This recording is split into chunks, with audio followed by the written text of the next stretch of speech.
When Tess White disappeared in May 2016, it had all the makings of a case that would go cold. But a series of events all came together to take this case from potentially unsolved long-term missing persons case to a solved case. I'm Charlie, and welcome to Crime Lines.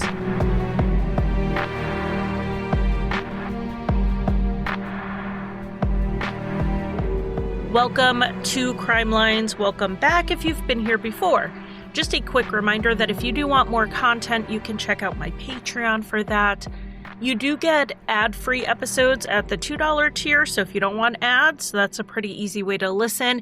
You can also take the feed from Patreon and have it go straight to most podcast apps. So you don't even have to use the Patreon app. You can probably use the app you're using and just get the Patreon ad-free feed directly to you. At $3 a month, you also get a bonus episode every month. And now at the $5 level, there's a second episode where I talk with another podcaster about a case. This month, I told Eleni from True Crime Fan Club a haunted house story, and I got her opinion as someone in the paranormal community. As a skeptic, I am completely unable to evaluate these types of cases, so it was interesting to have someone with a very different perspective on. I know my Patreon tiers are relatively low compared to a lot of other shows, but it is what works for me to help me make the show, while also keeping the prices accessible to those who are interested in getting extra content or ad-free content. So let's get on to this week's episode, which is one where we are going to follow the timeline as it unfolded, because everything is important here and it all doubles back.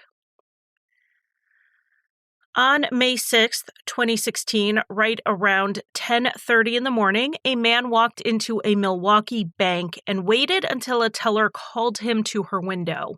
When he got up there, he leaned towards her and mumbled something.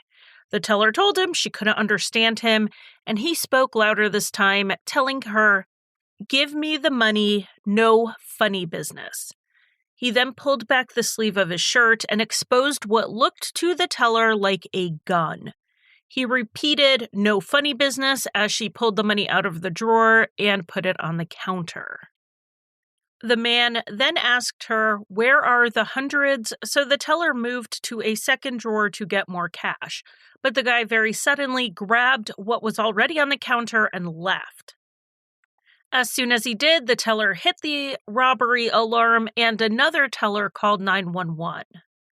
The police responded to the scene and pulled the CCTV footage. Banks in 2016 had high-quality cameras at every angle. And this robber did very little to disguise his appearance aside from wearing just normal sunglasses. They were able to pull several very clear still photographs and released a few of them to the local media. On May 10th, 2 anonymous tips came in saying the man in the photos was 44-year-old Shante Pearson. An officer pulled an old booking photo from one of Shante's previous arrests and compared it to the bank security footage and also thought it looked like a match. So an arrest warrant for Shante was immediately issued, but it had been a few days since anyone had seen him, and he was not at his residence. The next day, the day after these anonymous phone calls, on May 11th, a police officer in Denver pulled over a white Chevy Avalanche for failing to dim their high beams when approaching oncoming traffic. This is a very minor traffic violation. The plates on the truck were from Wisconsin. The driver was a woman who identified herself as Crystal Jelinski, though she had no ID on her. The officer asked to see the passenger's identification, and he handed over a Social Security card with the name Shante Pearson on it. While the officer went back to the car to run their names and the plate number, the man in the vehicle took off running. He didn't make it far before an officer caught up with him and detained him. They learned why he was running when they ran the name Shante Pearson, and the warrant for the bank robbery from Wisconsin popped up. With this information, they asked Crystal for her Social Security number. She had no identification on her, and they wanted to verify her identity.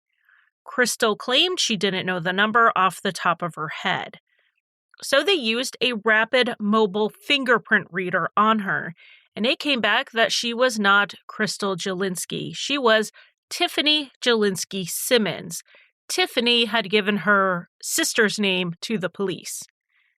Tiffany also had a warrant out for her arrest at the time, but I can't figure out what it was for. Nowhere in the reporting specifies it. And then when I go look in the Wisconsin court records, I can't really find what it would be for, except that in November 2015, she did have an arrest for retail theft, and she had been released on some type of extended supervision probation situation in late February or early March. The warrant may have been in relation to a probation violation. Either way, they were both taken into custody in Colorado, and the police contacted the registered owner of the vehicle, Twyla Pearson, Shantae's ex-wife. Twyla and Shantae had been married for about 10 years when Shantae met Tiffany and separated from Twyla to be with Tiffany. The divorce papers were filed in late 2015, so this was a fairly recent divorce. While the truck was still in Twyla's name, Shantae had physical possession of it through their separation and divorce. The police told Twyla that the truck would have to be returned to Milwaukee at her expense. We are talking a 15-and-a-half-hour distance, so transport would be several $100s, if not $1,000 or more. So Twyla told her stepson Dominic, that's Shantae's adult son, that if he could get out to Colorado to pick up the truck, he could just keep it. Dominic managed to do just that. He went out there and drove the truck back. Meanwhile, back in the Milwaukee area, West Allis to be precise, a woman named Charlene Madosh called the police on May 14th to file a missing persons report. Her niece, 25-year-old Tess White, who had been living with her, left their home 10 days earlier, and Charlene hadn't heard from her since. Tess was born in June 1990 in Milwaukee to Lee and Kim White. Lee and Kim had 3 children total together before they split up. Lee was Potawatomi and Kim was Ojibwe, so Tess had 2 cultural influences in her life. The Potawatomi and Ojibwe have historically been allies and are 2 of the 3 tribes that make up the Council of 3 Fires. Based on the records of French colonizers, it appears the Potawatomi lived in present-day southwestern Michigan in the early 1600s. It wasn't long after this that they were forced to move to the Green Bay area in present-day Wisconsin due to a conflict with another tribe. They were then pushed to Missouri and eventually to Oklahoma during the Indian Removal Act years. However, not all bands of the Potawatomi went south. Some managed to stay where they were, though on dwindling lands. Tess's ancestors were among those people, now called the Forest County Potawatomi. She grew up in the Crandon area, she went to school there, and this is about 3.5 hours from Milwaukee. On her mother's side, Tess was Ojibwe, specifically the Bad River Band of the Lake Superior tribe of Chippewa Indians.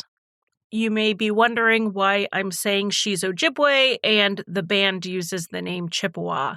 It's because first, the 2 names are referring to the same people, and second, and most importantly, Ojibwe is what Tess's family uses. I don't get to tell someone what they are called. Could you imagine if I started, actuallying people about their nationality? The Bad River Band is in the Ashland, Wisconsin area on the shore of Lake Superior. According to their beliefs, the Great Spirit told them to move west until they found food that grows on the water. The band found wild rice on the shore of Lake Superior, and that's where they settled. They are still there, having essentially outlasted the Indian Removal Act attempts to change that. But there is actually a very awful story behind this. It took a tragedy to put public opinion against forcing them off their lands. And isn't that how it often happens out in our world? Something terrible happens, people get really upset about it, and suddenly the legislators are interested in helping. In this case, this is known as the Sandy Lake tragedy. In 1850, the U.S. government tried to force the Ojibwe in the Lake Superior area to go west of the Mississippi to Sandy Lake, Minnesota. This was a move of about 100 miles or 160 kilometers. The U.S. government owed the Ojibwe money under 2 different treaties. The idea was to push the tribe and this money towards St. Paul, Minnesota, and boost the economy there. But the tribe did not want to move off of their land, so in February 1850, President Zachary Taylor signed an executive order that ended the Lake Superior Ojibwe's land usage rights. Yes, the right to live on their own land. They just crossed it out with an executive order, and it applied to Ojibwe lands in both Wisconsin and Michigan. And that's not even the shadiest part of this whole thing. That was just step 1. The tribe was still not going to move based on an executive order. They pointed to the treaties that they already had. But the U.S. government had the money that the Ojibwe were owed in their annual payment. So the government said the payment was going to be dispersed at Sandy Lake in Minnesota, and if they wanted the money, they were going to have to move there and get it. And believe it or not, that is still not the most underhanded thing that happened here. The government decided to delay the payment on purpose after the people got to Sandy Lake. What they wanted to do was force them to stay at Sandy Lake and not go back to their lands. So what they had to do was wait until everything froze over, so the Ojibwe were essentially trapped at Sandy Lake for the winter.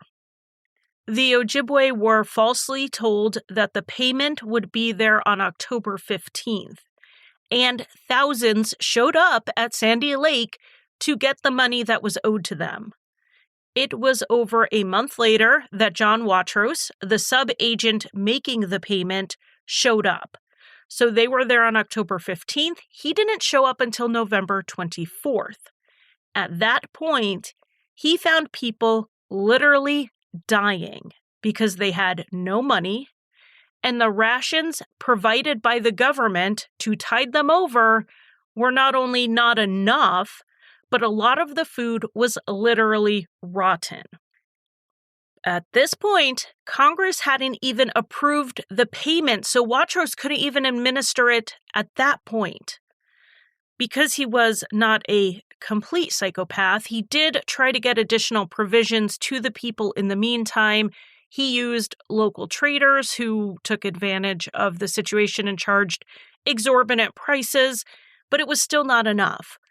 By the time the payment arrived in mid-December, nearly 2 months after it was promised, around 170 Ojibwe had died in 2 months.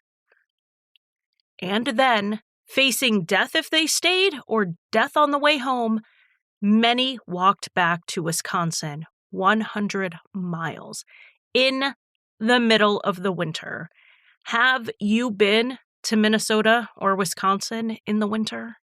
Over 200 more people died before the winter was over. The death toll of the Sandy Lake tragedy was around 400 people. It still took over the next 4 years for the Lake Superior Ojibwe to fight forced removal, and they managed to garner significant public support in a large part because of the death toll.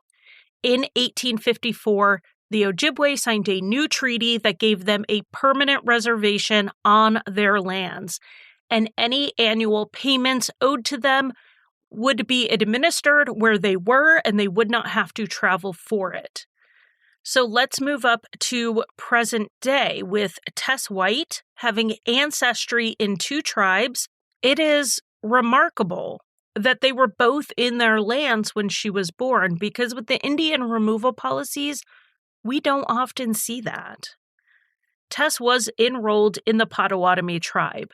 This is something that Native families often face because people in general cannot be enrolled in two tribes even if they qualify for both. This is not a federal restriction. It falls under tribal sovereignty, and most larger tribes prohibit dual enrollment. It's not a situation where you have to disavow your other side. Tess was both Potawatomi and Ojibwe, even if she was only enrolled in one tribe. But she could only be enrolled in one. It is a complicated issue that is really for Native people to discuss and debate, not me. I'm only bringing it up because it is going to come up again. Growing up in Forest County, Tess grew up surrounded by Potawatomi culture, and she loved traditional dancing. As a child, she hoped to become a veterinarian. Things got sidetracked through her life, especially in her teen years. Her home life has been described as rough. She left the home at the age of 15. Tess's father did have an alcohol use disorder. I don't know enough to say where he fell on that, but he did have repeated DUIs, which is a sign of alcohol addiction.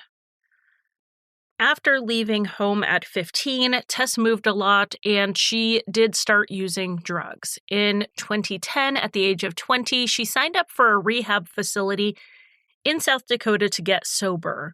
Sobriety would be something that Tess tried to achieve over and over again because she did have dreams and goals she knew she was not going to reach if she was using drugs and alcohol. She also knew that due to her childhood trauma and pain, she would need help getting and staying sober. And that is why she went to the facility in South Dakota. Being clean was an on and off situation into Tess's 20s. Eventually, Tess moved in with her Aunt Charlene in Milwaukee. In July 2015, Tess was dealt another blow when her younger brother died at just 19. One report was that it was a drug overdose. We talk about generational cycles passed down like abuse and poverty, and I think here's a good time to talk about the cycle of addiction. This is not strictly genetic. A lot of the circumstances that contribute to substance abuse often exist in homes where one or both parents are addicted to drugs or alcohol. Trauma and exposure to substances are two big environmental factors that I can think of off the top of my head. Living with her Aunt Charlene was part of Tess's plan to get and stay clean. Charlene has said in interviews that she saw Tess working on her spirituality in the hope it would heal things in her life that she was struggling with, the things that led her to substance abuse to begin with.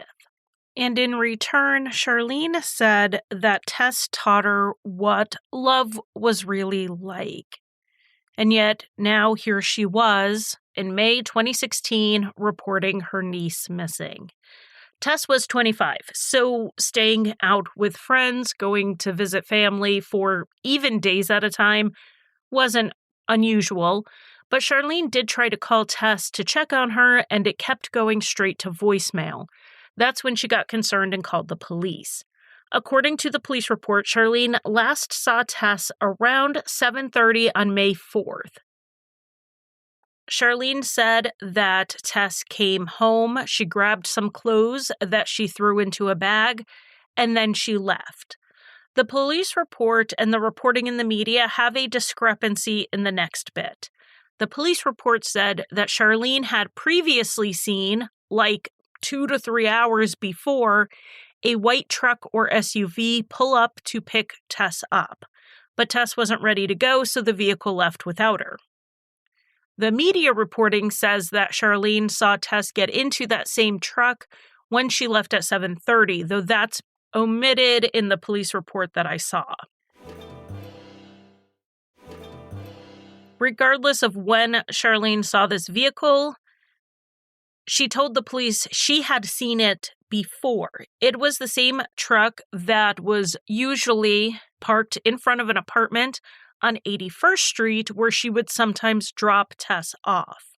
After talking to Charlene, the investigator on the case tried Tess's cell number and got a recorded message saying no calls were being accepted on the phone. The police then proceeded to call people connected to Tess. They reached out to her mom, Kim White, and she said she had last heard from Tess on May 3rd. She also said Tess was about 2 months pregnant, and the father was her boyfriend, Alex, who, of course, was someone else the police wanted to talk to. It was May 20th when they spoke with Alex. He said he texted Tess on the 4th, and she said she was waiting on a ride to the mall. Tess had some clothes and shoes she was going to return to the store because she needed some money. Alex said Tess was going to the mall with her friend, Tiffany. So the investigators went back and talked to Charlene again, and she said Tess did discuss money issues with her on May 4th. She had wanted a ride to the bank so she could move her money from one account to another. The reason was that a woman named Tiffany had taken $20 from Tess's account using her ATM card without permission. Tess planned on confronting Tiffany about it, but she wanted to secure the rest of her money in the meantime. In the end, Tess changed her mind about going to the bank that day. She just packed up some clothes and left, presumably for the mall. The next tip came from a friend of Tess's named Sarah, and this tip didn't go straight to the police. It went to Charlene instead, which is not uncommon. Families get tips called in, especially from people they know, all the time. Sarah told Charlene that she heard the guy who had the white truck and drove Tess to the mall the last day she was seen had been arrested in Colorado for armed robbery. Sarah was told that there were people headed to Colorado to pick up the truck. Charlene then called the lead investigator on Tess's case with this information, so he was able to look it up. He got a stock image of the truck Tiffany Simmons and Shantae Pearson were driving and showed it to Charlene. She said it was the same truck she usually saw parked in front of the apartment on 81st Street. That apartment on 81st Street was Shantae Pearson's apartment. So now we have a bank robber on the run with his girlfriend being implicated in a missing persons case. A missing persons case that would very quickly become a homicide case when, on May 25th, Tess's body was identified. Tess's remains had actually been found on May 17th, when two farmers saw a blue plastic storage bin in a bean field in Grant County, South Dakota. Next to the bin, they saw charred human remains and called the police. The scene was secured, though it's not like fields in rural South Dakota get much foot or vehicle traffic, which was a good thing here because they were able to see and document the tire treads leading right up to where the body and bin were dumped. In the treads, they found a cellophane wrapper from a pack of cigarettes, the part that has the tax stamp on it. It was from Minnesota. That wasn't a huge clue since Grant County, South Dakota is just over the state line from Minnesota, so it wouldn't be unusual for someone to buy cigarettes in Minnesota and be in Grant County, but it was something. Inside the blue bin were plastic shopping bags that had shoes in them. One pair were a men's size 13 sneakers and the other were a women's size 10. There was also a cigarette lighter and lighter fluid. On the lid of the bin was a piece of tape with the words "Kitchen Glass Fragile" written on it. And beside the bin were the remains. They had likely been doused in that lighter fluid, but probably some other fuel as well because the smell of an accelerant was very strong, even after they transported the body for autopsy.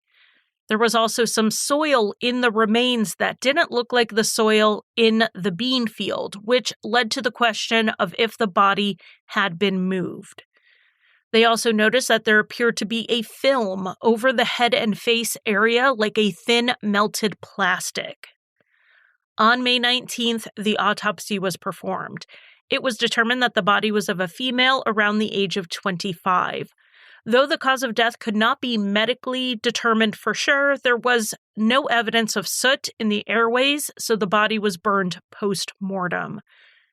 There were also remnants of a cord or rope around the neck, making strangulation likely, whether that was the cause of death or a factor in the attack on the victim. The remains of a 10-week-old fetus were also identified. DNA was able to be extracted from some deep tissue that hadn't been affected greatly by the fire or by decomposition. The DNA profile was complete and run through the South Dakota State database within a week.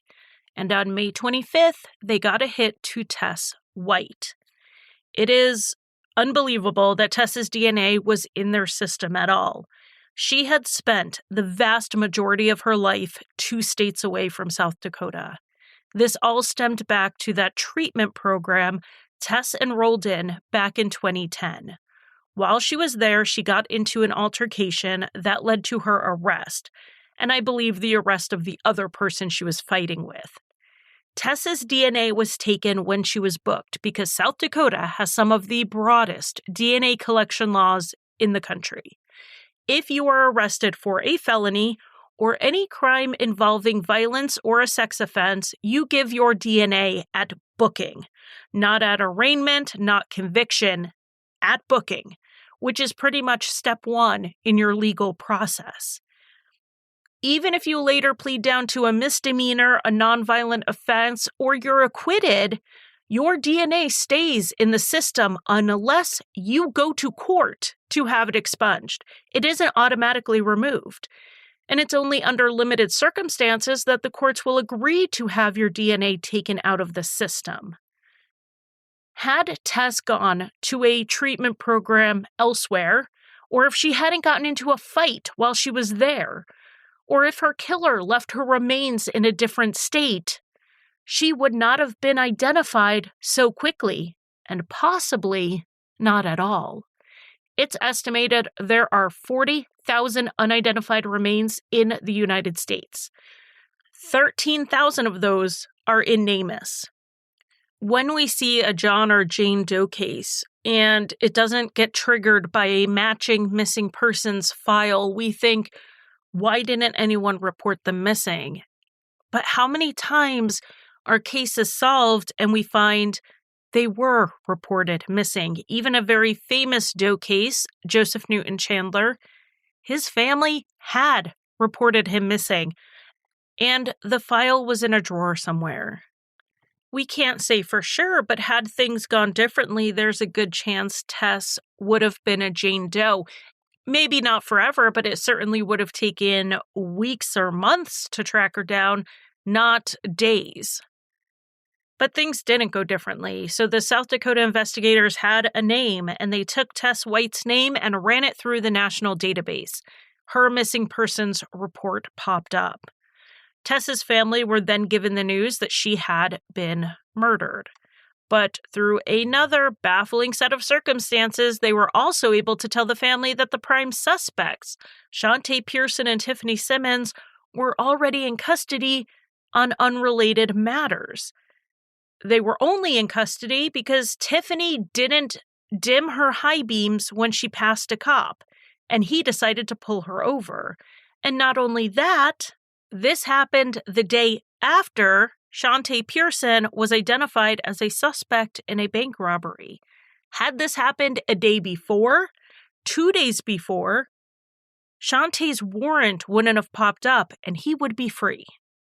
In the time between Tess being reported missing and her body being found, her mother Kim became very ill, and she was actually in the hospital in a coma.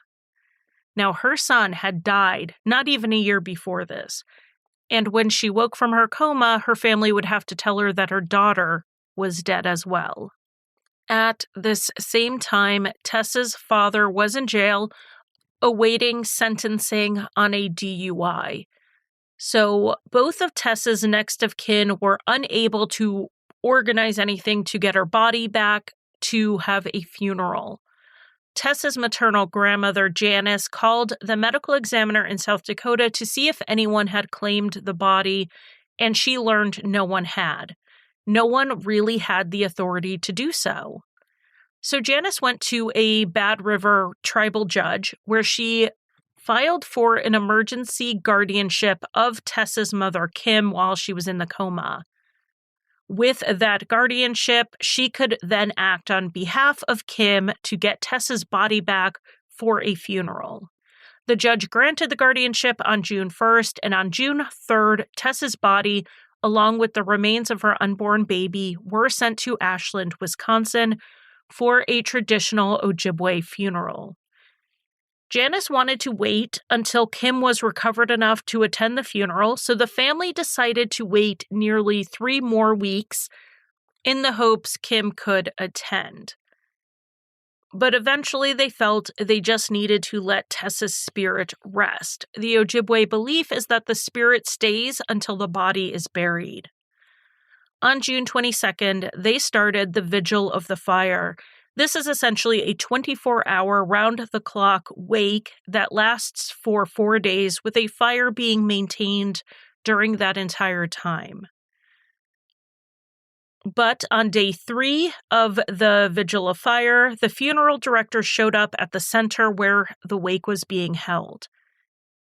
He said he had been given a court order requiring him to take Tess's remains back. Tess's half-sister on her father's side, Shannon, had gone to court on behalf of their father, Lee, and a Milwaukee County judge signed an order that gave Shannon the right to determine burial and funeral arrangements for Tess. That judge was not aware of the earlier order from the Bad River tribal judge from 3 weeks ago. He also did not know that Tess's funeral was in progress. Janice and her attorney went to court to fight this order, and another judge granted a restraining order that prohibited anyone from burying Tess's remains until it could be settled at a hearing. Tess's paternal side said they had not intervened earlier because they thought Tess had already been buried. They were not aware that Janice had waited a few weeks in the hopes Kim would be able to attend. When they found out Tess hadn't been buried, they went to court. Their argument was that Tess was an enrolled member of the Forest County Potawatomi, she was raised in Forest County, and she should be buried according to their traditions at Stone Lake, where her brother was buried. Janice's argument was that Tess had been raised just as much in the Ojibwe tradition, which was the tribe her mother was enrolled in. Janice wanted to have Tess buried where her ancestors had been interred. She made a comment to the media referring to Tess's father's family as, quote, estranged family, which is implying that she didn't believe Tess had as much of a relationship with them as she did with her mother's side. This is where that issue of enrollment comes up that I mentioned before. One of the arguments here was that she should be buried where she was enrolled. So was Tess more Potawatomi than Ojibwe because of enrollment? I mean, that's not a question I'm answering. It's not a question for me to answer. But it was something that the court was being asked to consider. Although in the end, the hearing ended up not happening. The families reached an agreement instead. I imagine this was causing all of them a lot of stress on top of their grief. And the idea that Tess's spirit was in a limbo since her death 2 months earlier had to have added some sense of urgency to get this resolved. The family decided that Janice would continue with the funeral plans that she had already made. Tess's casket was returned to Bad River, and she was finally allowed to rest. During the time the family is dealing with all of this, the investigation continued in full force. Both the investigation into Shantae Pearson for the bank robbery and the investigation into Shantae and Tiffany Simmons for the murder of Tess White. The investigators were able to get DNA from one of the women's shoes found in that blue bin. On May 26th, they entered it into the National DNA Index system, and they got a hit. It was for Tiffany Simmons. On June 9th, they interviewed Tiffany's mother, Vicky, who identified Shantae as Tiffany's boyfriend. They showed her the blue bin from the crime scene. Vicky said the writing on the tape was actually her writing. That was her bin. She had it stored in her basement and had not, as of yet, even noticed it was missing. She did concede that Tiffany had access to it, and maybe she even loaned it to Shantae during a recent move. Also on June 9th, the police spoke with Shantae's ex-wife, Twyla. She said that on May 5th, Shantae asked her repeatedly for $500. She wouldn't give it to him, and he got angry with her. In her words, according to the criminal complaint, Twyla said Shantae sounded like his back was up against the wall. In looking at the Wisconsin court records, I can see that Twyla applied for a harassment restraining order against Shantae that same day. She didn't hear from him again, even though he had not been served with the restraining order. By the time they looked to serve him, he was on the run, and then later in jail in Colorado, waiting to be extradited to Wisconsin. It was the day after Shantae demanded $500 from his ex that he robbed the bank and went on the run with Tiffany. Twyla said it was a few days after the robbery that her stepson, Shantae's son, called her and told her to check out the images from the bank robbery. He thought the robber looked like his dad and wanted her opinion. Twyla looked and said yes, that was Shantae. Extradited to Wisconsin and facing all of this evidence against them, 44-year-old Shantae Pearson and 34-year-old Tiffany Simmons confessed to their roles in the murder of Tess White. So let's go over these confessions, which, surprisingly, are pretty consistent with each other. I'll say from the top, Shantae did not confess to the bank robbery. He did confess to covering up Tess's murder, but he claimed he was not the one who killed her. Shantae said that on May 4th, he and Tiffany picked Tess up and brought her to the mall. Tess was mad at Tiffany for stealing the $200, and Tiffany, according to Shantae, was mad at Tess because she accused Tess of stealing her drugs. Tiffany also said that Tess had made threats against her. Shantae said after they went to the mall, Tess got into the truck in the front seat and Tiffany was in the back seat. He drove around a little bit, waiting for his drug dealer to call him so he could go make a buy, and Tess and Tiffany started verbally arguing. At one point, Tess climbed into the back seat and the argument turned physical. Shantae said he was worried he would get pulled over if a police officer saw these two women fighting in his back seat, so he pulled over. Shantae went to the back seat and saw that Tiffany had Tess pinned down, so he pulled out some rope he had in the truck and tied Tess's hands behind her back. He then forced her to kneel on the floor of the truck. Shantae then drove around, bought the drugs, and went back to his apartment. He went inside, leaving Tiffany and Tess in the back seat. He said he went back and forth from the apartment to the truck a couple of times, but due to his drug use this day, his specific memories were fuzzy. Eventually, Shantae was inside when Tiffany came in, and the two smoked crack all night. In the morning, which was May 5th, Tiffany told Shantae they needed to hide the truck. She went to her mom's house and took her car, and then followed Shantae while he drove the truck and dumped it at a park. Shantae said he didn't actually know that Tess was dead in the truck until Tiffany showed up with a blue bin from her mom's house and said it was to put Tess's body into it. She also asked him how long it took a body to decompose. I guess Shantae apparently just thought they left Tess in the back of the truck all night alive. I mean, that's a story. He did say due to how high he was, he didn't remember exactly when things happened, like when did Tiffany show up with this blue bin. But he admitted he did know that morning at some point that Tess was dead. And he said he also knew they had to leave town. Shante tried to get money from his ex to fund them fleeing, but as we know, she said no. Shante again denied the bank robbery, though it really seemed quite the coincidence because he and Tiffany left town immediately after the bank robbery was committed by someone who looked exactly like him. But no, he didn't do it. He said that they dumped Tiffany's mom's car and picked up the truck with Tess's body in it, and then they headed west. When they were in Minnesota, they bought 2 gas cans and filled them with kerosene. They then went out to a field and lit Tess's body on fire. They drove to a laundromat that he said had a taxidermist shop attached to it, and they waited a few hours. Then they went back to the field and found that the body wasn't burned as much as they expected it would be.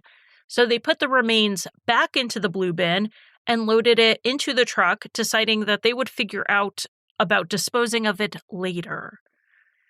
Using this information, particularly about the laundromat with the taxidermist next to it, the investigators were actually able to find the general area this happened. They pulled security footage and saw Shantae's truck parked outside of that laundromat early on May 9th. Shante said they continued to drive west, entering South Dakota, before they pulled over again and again burned the body in a field.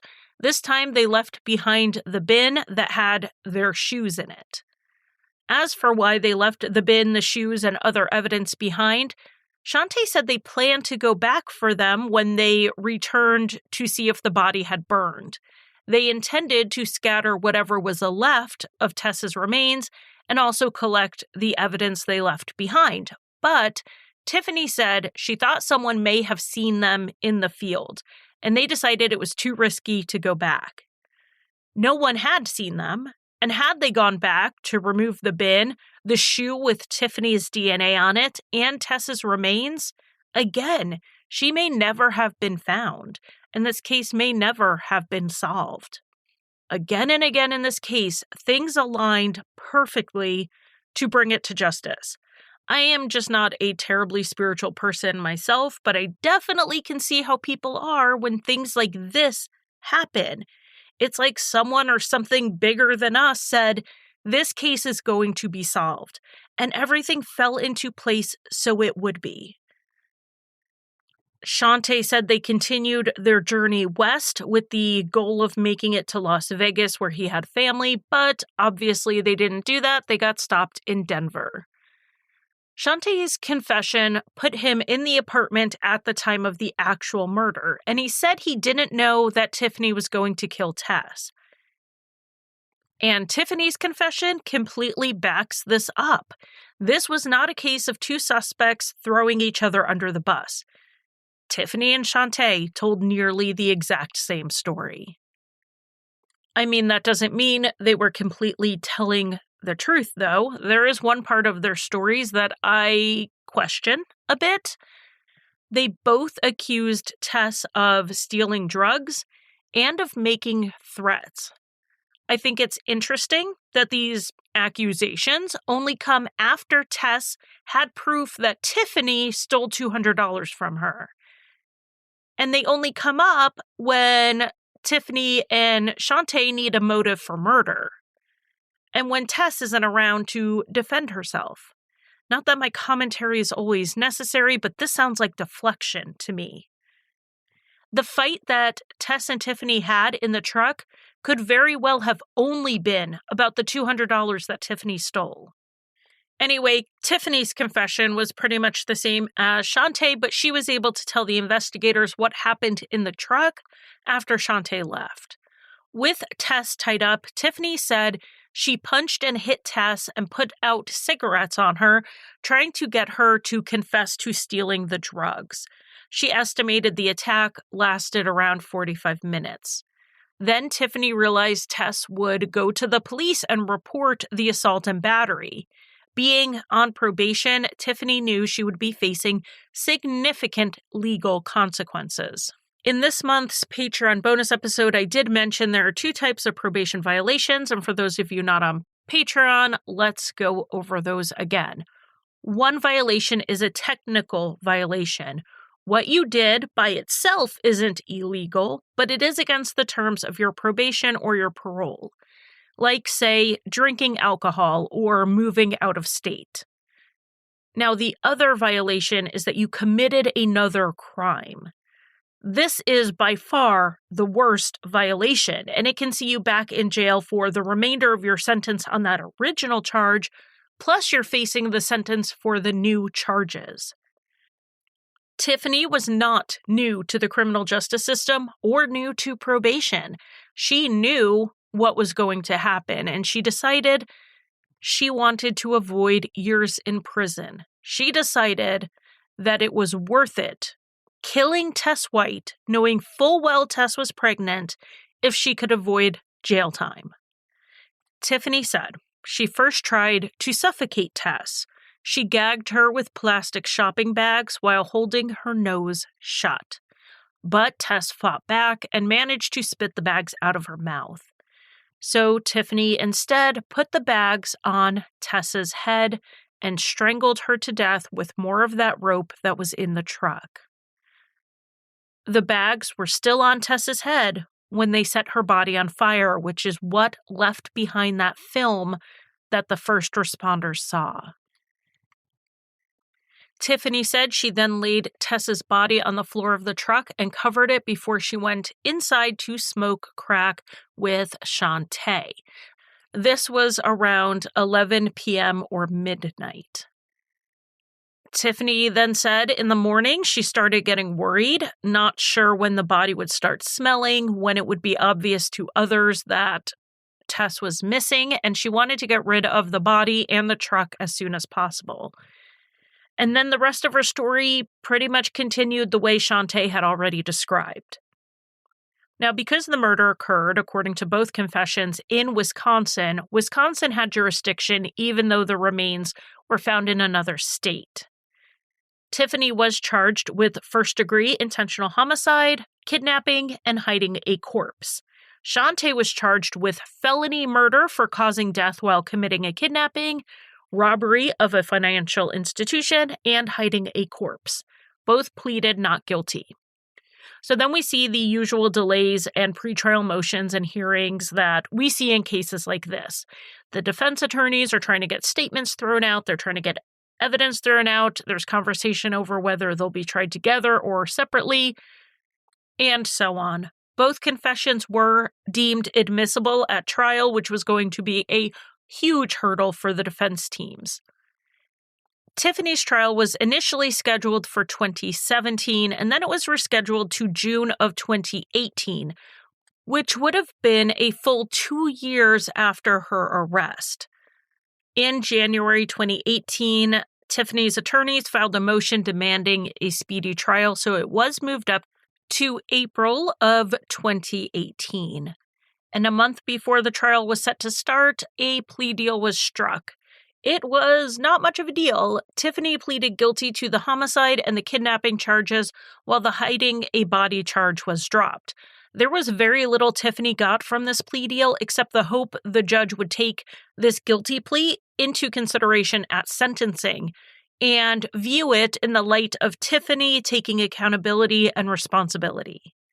Shantae, though, was still intending on going to trial, and I think that would have been a good strategic move for him. While there was a lot of evidence against him, like his confession, the worst charge by far was the felony murder charge. Under this charge, Shantae didn't have to commit the murder to be convicted. Engaging in the felony of kidnapping when a death occurred qualified him for the charge. Even if he didn't kill Tess, he didn't intend for her to die, and he wasn't even aware it happened until the next morning. She died while he was committing the felony of kidnapping, therefore it's felony murder.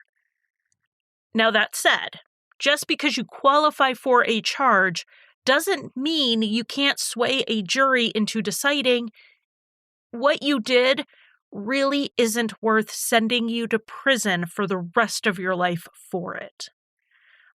On the first day of jury selection, Shante pleaded guilty to the bank robbery in what was surely a strategic move. They had actual footage of him robbing a bank. It would have been difficult to convince a jury that it wasn't him, and it may have even damaged his credibility. If he's lying about doing something they can literally watch him doing, surely he could be lying about the rest of it. Jury selection proceeded for the trial for the other 2 counts, felony murder and hiding a corpse. On day 2, the state made an oral motion to amend the felony murder charge to kidnapping as a party to a crime. This was the first sign that a plea deal had been reached. Shante then pleaded guilty to the amended charge, and the charge for hiding a body was dropped. Through this plea deal to a lesser charge, Shante avoided a life without parole sentence, and this spared Tess's family the ordeal of a trial. Tiffany was sentenced first, and the prosecutor said that this was one of the most brutal crimes he had confronted during his career. Tiffany admittedly tortured her pregnant friend for 45 minutes before killing her. Her defense attorney asked for mercy, saying that the murder had not been planned. Tiffany suffered from substance abuse issues and mental illness and had so for her entire adult life. He pointed out that Tiffany had admitted to what she did and she took responsibility for it by pleading guilty. But the judge was not buying the responsibility angle. She said that Tiffany and Shante burned Tess's body and left it in another state. Tiffany's intent was to never face accountability for what she had done. If she succeeded, that would have left Tess's family without any answers and Tiffany free and clear. Tiffany didn't confess until she was confronted with DNA evidence left at the crime scene. And she didn't plead guilty for a year and a half until she was facing trial. The judge also pointed out that Tiffany was given probation on another charge, less than 3 months before the murder. And in that time, she had never met with her probation officer and didn't comply with the terms she had agreed to. She just didn't seem like a good candidate for release. So Tiffany was sentenced to life in prison without parole for the murder. She got an additional 25 years on the kidnapping charge. Shante was then sentenced to a maximum term of 25 years on the kidnapping count, with at least 15 years in prison and 10 years on extended supervision. Shante then got the exact same sentence for the bank robbery. These sentences were to be served consecutively, and he got no credit for time served. Tiffany has filed an appeal, but it has not been heard. Shante appealed on a few points, including the voluntary nature of his plea, the length of his sentence, and the effectiveness of his attorney. In 2020, it was denied on all points.